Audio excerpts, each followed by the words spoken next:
about China-centric behavior.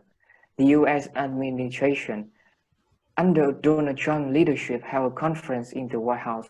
The result announced that the U.S. would cut off funding to WHO because of their failure to prevent the fast-spreading pandemic COVID-19.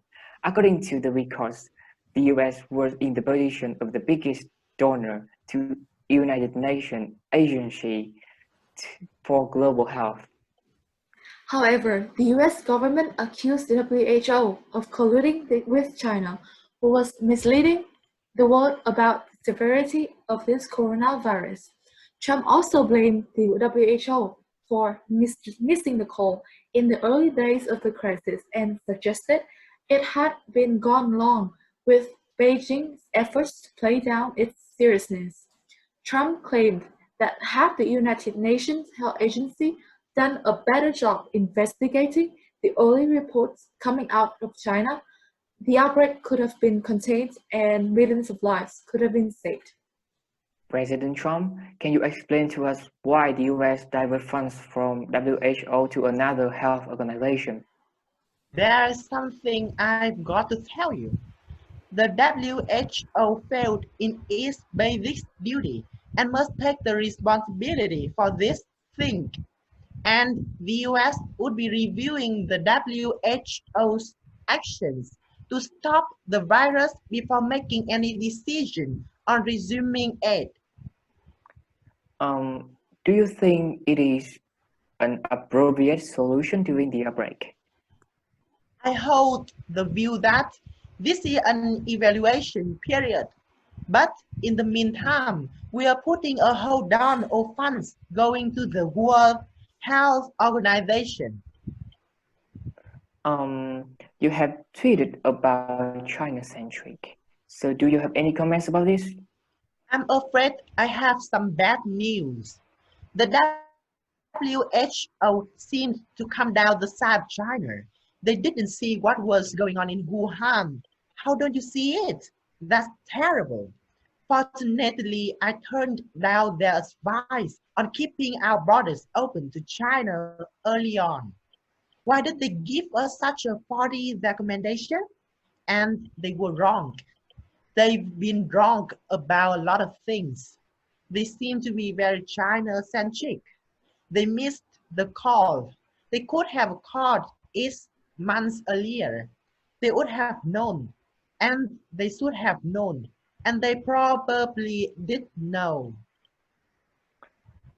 Many scientists think that it would be a dangerous move if the US cut off fundings. What is in your mind about it? To my mind, I would strongly consider such a tough move. I said we would look at it. The WHO responded to the accusations by urging its members not to politicize the pandemic. A meeting was arranged in the headquarters of the United Nations, including the leaders of the United States, China, and its international community representatives. Its fundamental purposes are to find appropriate methods to tackle this issue. Mr. Agnew, I'm afraid I have some bad news. The decision of the President of the United States in order to halt in funding to the World Health Organization are made. That is terrible to hear. Will you tell me more specifically? It is my unfortunate duty to tell you that Trump's administration is looking for new ways to allocate the money, which would leave the WHO without millions of dollars from its largest donor. Do you think it is a dangerous move from President Trump? That is truly a mistake. Trump's decision comes amid the worst global pandemic in decades. He tries to deflecting criticism of his administration handling the virus in the US. That sounds really risky and conservative. So does the WHO have any plan to deal with this problem? The WHO will continue with other countries and argue that unity is the key to fight the coronavirus. In addition, we are planning to have a special meeting between the US, China, and the international community to solve the incident. Our message will come in the first day, and presence is essential in current situation. Responding to the WHO summon, President Xi Jinping, on behalf of China, President Donald Trump, representing the United States, and his international community representative are taking part in the meeting. As everyone has expected, the atmosphere soon became intense due to striking points from the world's most powerful leaders. The meeting is streaming live on national channel. I must say that the US contributes more than any other country to the WHO at more than $400 million per year. Do you recognize this, Mr. Endem? Absolutely, that's so true. However, it seems to me that with the outbreak of the COVID-19 pandemic, we have deep concerns whether America's generosity has been put to the best use possible. The reason I say that the WHO severely mismanaged and covered up the spread of the coronavirus. The organization has failed to investigate credible reports from sources in Wuhan about the outbreak of the virus. Through the middle of January, it parroted and publicly endorsed the idea that there were not human-to-human transmission happening, despite reports and clear evidence to the contrary. How do you explain this situation, Mr. Annan? Please calm down, President Trump. I am losing my temper and do not agree with the management of the WHO, Mr. Annan. And I must warn you that cutting off funds to the group, which has a $4.8 billion annual budget, will be a major blow to the organization as it conducts vaccine trials, distributes test kits, and advises governments around the world. Speaking personally, Mr. Trump, you misunderstood some issues about our organization management. I would recommend that you should reconsider your decision right now. I do not think the WHO and China should hide anything from the United States. Why? Why your accusation of my country and the WHO is confirm its rightness? I would say that you are expected to accept your own inadequate efforts in tackling the pandemic. What exactly points do you want to make here? Well, to give it exactly, the US government has failed to prepare the health care system for any sudden surge in coronavirus patients. The WHO declared the state of global health emergency in late January, right, Mr. Adnan? Yes, that's it. I officially announced that the pandemic is human-to-human transmission in time with the emergency declaration.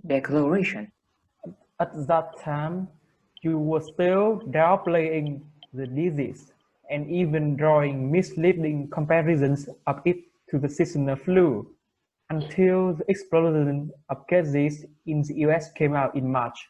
Your administration waited the whole February to prepare your homeland for pandemics, regardless of warnings from the WHO.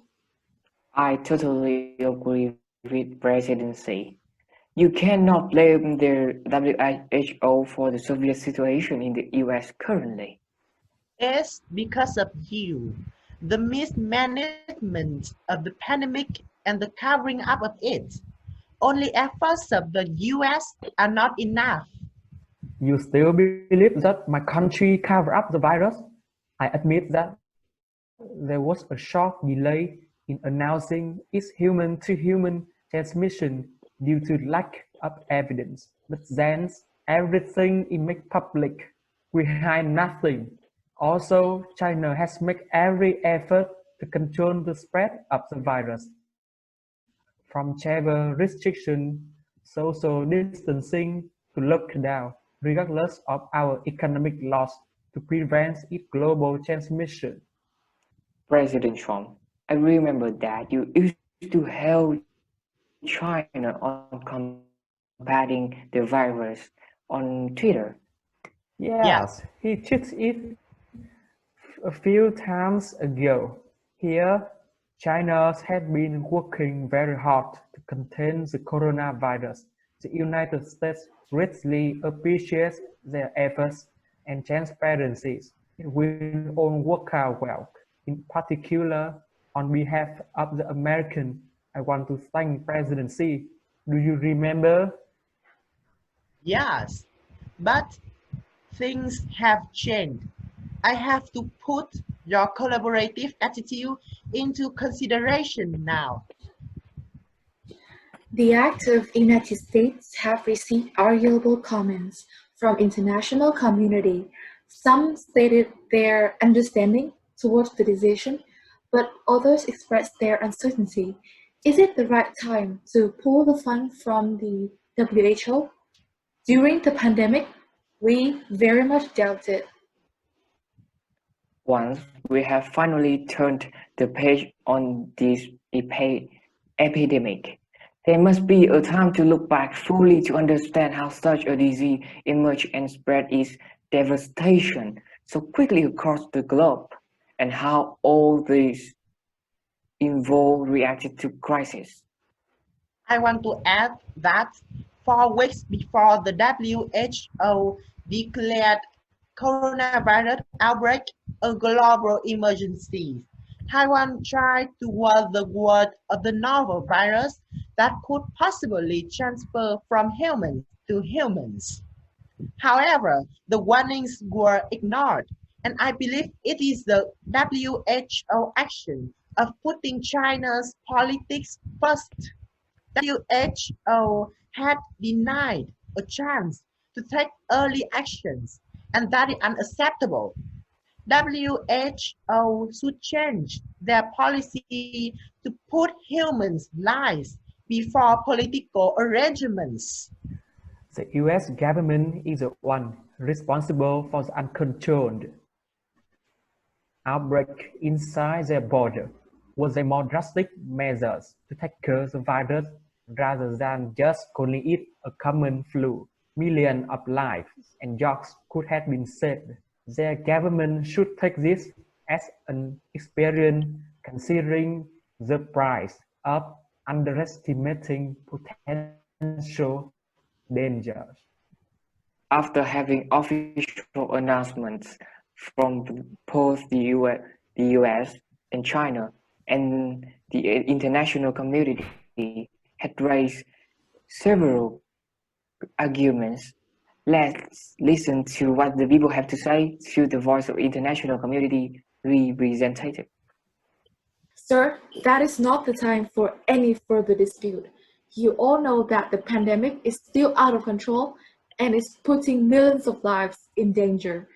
In this fragile time, the most important thing is to stand together as a whole in order to succeed fighting the virus.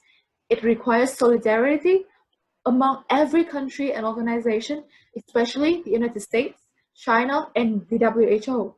Any actions putting politics prior to the people's welfare is against humanity and the international community. We reaffirmed that we hold a neutral state. However, as the Director Admiral has said, any remaining issues should addressed clearly and fairly, but at another time. The WHO is the biggest health organization at the moment, and its role is essential to lead the world through the pandemic. We cannot let the efforts since the first day go in vain. Halting the WHO's action is also undoubtedly make the US less safe. Therefore, we support the point that defunding should be maintained, at least in this critical time. Thank you. Your words represent the WHO as well. We are all clear about other opinions. It's time for lunch now. Let's save the agreement discussion for the afternoon. Thank you, everyone.